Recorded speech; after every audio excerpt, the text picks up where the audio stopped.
Muskingum County Community Foundation, the United Way, and the Muskingum County Library, as well as the Nelson T. Kent Foundation. All of these entities are supporting this effort for our discussions that we're having. And we hope this won't be the end. We're planning on 4, but we hope that the discussions currently will continue on. Before we start, well, let me see. Stephanie, did you want to say anything? I think you've covered it, Anita. I guess I will just say on behalf of the library and United Way and the Muskingum County Community Foundation and the Nelson T. Gant House, we're excited to see everybody here.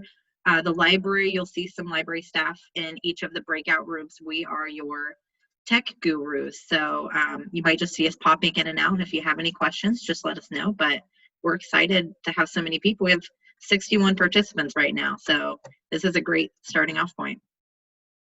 Great, thank you, Stephanie.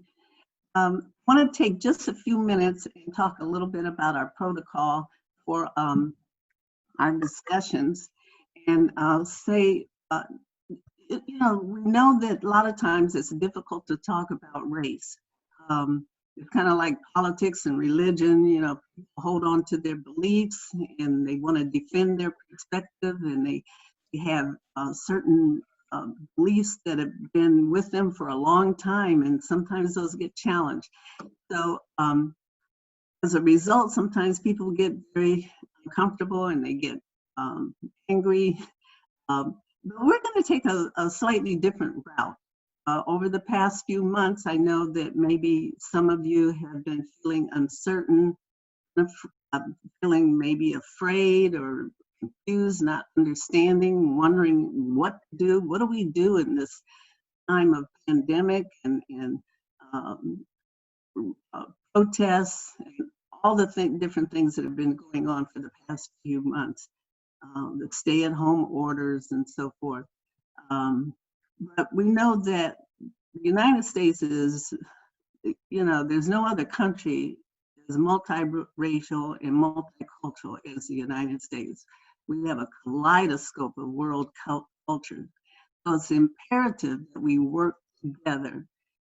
Diversity may be a big challenge, but it is our greatest asset. And we need to be able to talk about it. And we really need to talk about race. If not, we're going to fail the next generation. So the process that we're going to use is what is referred to as a deliberative dialogue. It's a process of talking in a way that can change the way we relate to each other in a more positive and caring way. And that can produce behavior that is actively engaged in enhancing the quality of life in our communities for everyone. So I'm going to attempt this. I hope it will work. I'm going to show you a screen very quickly. Let's see if I can grab it here. Can everyone see that screen?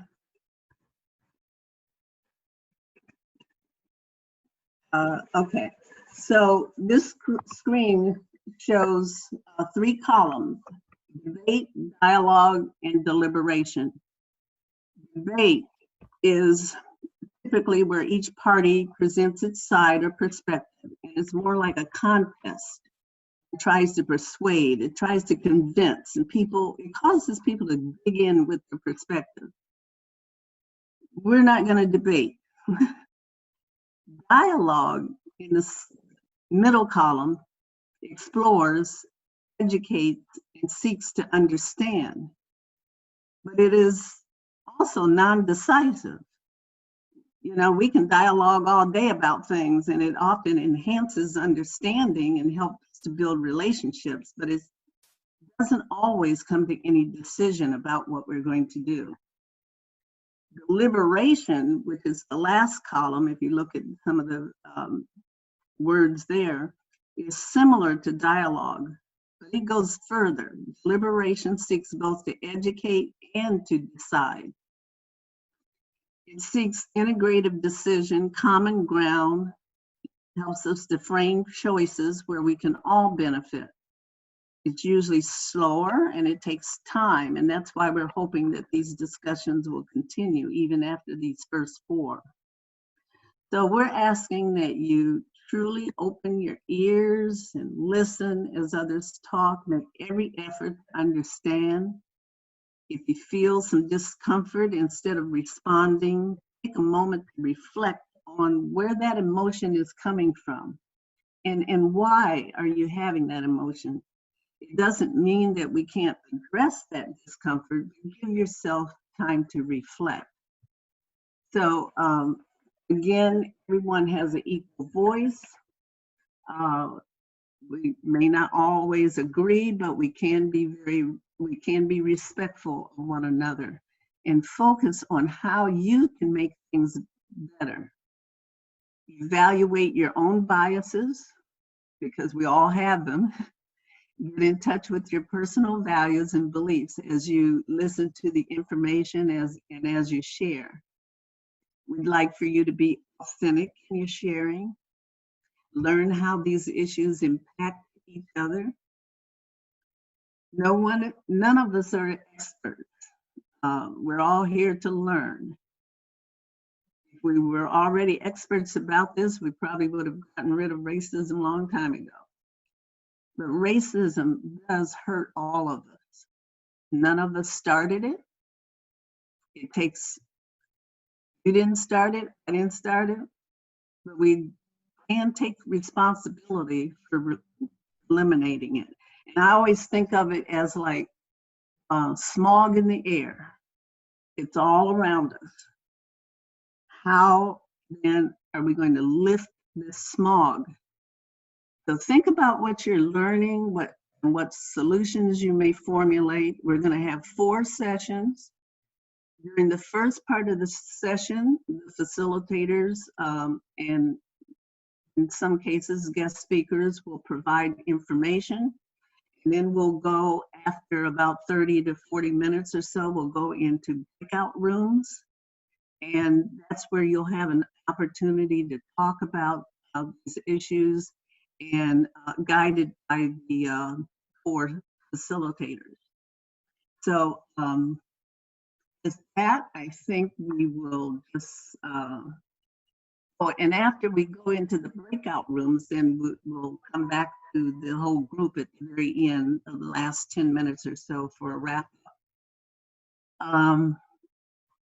And with that, I think we'll address our theme. And one of the things I'll share real quickly in terms of our theme, which is how we got here, the history of racism in the United States. So if we look at this chart, and we're going to look at a video in just a few minutes, U.S. history of political social systems, Black and white relations. On the left, you'll see the political system. If we start with the year 1619, which is the year that institutionalized slavery began, the institution of legal slavery lasted for 246 years, from 1619 to 1865. That's 61% of U.S. history. Now, there was a period of time of Reconstruction, 1865 to 1877, which there was some progress where many African American people were elected to various legislatures. And starting also in 1865, right after slavery was abolished, the KKK, vigilantes, sharecropping, black codes, convict leasing, Jim Crow, lynching, segregation that lasted for 100 years. That's 25% of U.S. history. And in 1955, from 1960 to 1965, we had a few years there of progress. Um, that totals 346 years and 86% of U.S. history of sanctioned oppression in the United States. Then starting right about 1965, the industrial prison complex from 1965 to 2020. That's 14%, 55 years. So if we add all that up, that's 100%. That's our 401 years. That's a lot of years of oppression. So think about that, and we're going to take a look at a video. Why are people protesting? Why are people angry? Slavery ended 150 years ago. The civil rights movement was 60 years ago. Racial discrimination is illegal now. Heck, we even had a black president. So why are people still upset? We're going to go through history and we're going to look at some data, and we're going to go quickly so this video doesn't get too long. So hang on.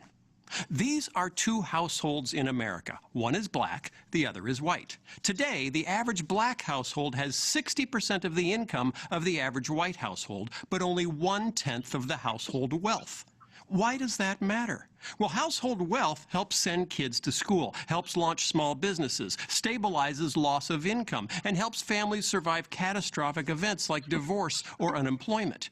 What's amazing about this number is that there are lots of extremely wealthy African Americans, movie stars, pop stars, 75% of the NBA, 70% of the NFL, Oprah, Tyler Perry, Ben Carson, Morgan Freeman, and there are a lot of extremely poor white families. Think of Appalachia and other parts of rural America. But even when we factor all that in, the average black household still has only 1/10 the wealth of the average white household. How did that happen? Well, here we go. What happened after we freed the slaves, after the Civil War ended? 9 states enacted vagrancy laws, making it a crime to not have a job. The law was applied only to black men. 8 of those states then allowed prisoners, the black men who'd just been arrested for not having a job, to be hired out to plantation owners with little or no pay going to the prisoners themselves. So, that's right, men who had been freed from the plantations found themselves right back on the plantations. Additional laws prohibited mischief and insulting gestures, which allowed more black men to be arrested and created a huge market for convict leasing. Working conditions for these leased convicts could be worse than slavery because the plantation owner leasing the black prisoner had no long-term interest in his well-being. By the turn of the 20th century, every state in the South had mandated racial segregation by law, Jim Crow laws, which supported a social ostracism for blacks that extended to schools, churches, housing, jobs, restrooms, hotels and restaurants, hospitals, prisons, funeral homes, morgues, and cemeteries. White politicians competed with each other to be more strict and specific on segregation. For example, a law prohibiting blacks and whites from playing chess together. No interracial chess playing. That might lead to lawn darts. In 1896, the Supreme Court ruled that these Jim Crow laws were perfectly legal because they, quote, reflected customs and traditions and, quote, preserved public peace and good order. These laws stayed in place until 1954, when the idea of separate but equal was struck down in the ruling known as Brown versus Board of Education. So what happened next after Brown? Well, in 1956, the Southern Manifesto was signed by 101 out of 128 Congress members from the South, pledging to maintain Jim Crow by all means possible. 5 states passed nearly 50 new Jim Crow laws after 1954. Private whites-only schools, dubbed segregation academies, popped up all across the South, many of them Christian. But now widespread civil rights protests, combined with anti-war protests that were occasionally becoming violent, inspired the political rise of law and order rhetoric. Richard Nixon became the first candidate to campaign specifically on a platform of law and order. In 1968, 81% of Americans agreed that law and order had broken down in this country, and the majority blamed communists and Negroes who start riots. Let's go back to household wealth. The average black household has 1/10 the wealth of the average white household. Why is that? Because the number one source of intergenerational wealth in America is home ownership. And from the 1930s to well into the 1960s, the federal government enacted policies to actively encourage white families to own homes and discourage black families from doing the same. In 1934, the Federal Housing Administration created a risk rating system to determine which neighborhoods were safe investment for federally backed mortgages. Black neighborhoods were deemed too risky, marked off in maps with red ink, in a practice now known as redlining. After World War II, a boom of new suburban housing was built all over the country, much of it restricted by deed to whites only. In 1948, 40% of new housing developments in Minneapolis, for example, had covenants prohibiting purchase by African Americans. So blacks couldn't live in white neighborhoods and couldn't get federally insured loans for black neighborhoods. Until 1950, the Realtor's Code of Ethics specifically prohibited selling a house in a white neighborhood to a non-white family. You could lose your realtor's license if you helped a black family buy a home in a white neighborhood. In the 1930s, the FHA's underwriting manual said, quote, incompatible racial groups should not be permitted to live in the same communities. The FHA went on to recommend that highways would be a great way to separate black neighborhoods from white neighborhoods. The FHA funded huge white-only suburban housing developments, leaving blacks behind in inner cities. After World War II, the GI Bill provided subsidized mortgages to help millions of men returning from war to buy their first home. While technically eligible for the GI Bill, the way it was administered left 1 million black veterans largely on the outside looking in. In New York and New Jersey, the GI Bill insured more than 67,000 new mortgages. Fewer than 100 of those went for homes purchased by non-whites. In 1947, there were 3,200 mortgages in Mississippi guaranteed by the government for returning veterans. Of the 3,200, only 2 went to black veterans. As a result, white families after the war were able to build home equity, growing wealth for retirement, inheritance, and college education for their kids. One historian has stated that there was no greater instrument for widening an already huge racial gap in post-war America than the GI Bill. We probably need to go into our breakout rooms so that we can have some discussion relative to this. And so we want to think about some of the things that we saw in that movie. Think about your experiences. What experiences have you or your family or people you know had with some of the things that you saw in the video? But the facilitators will guide you to a discussion. So we'll go ahead into our breakout room.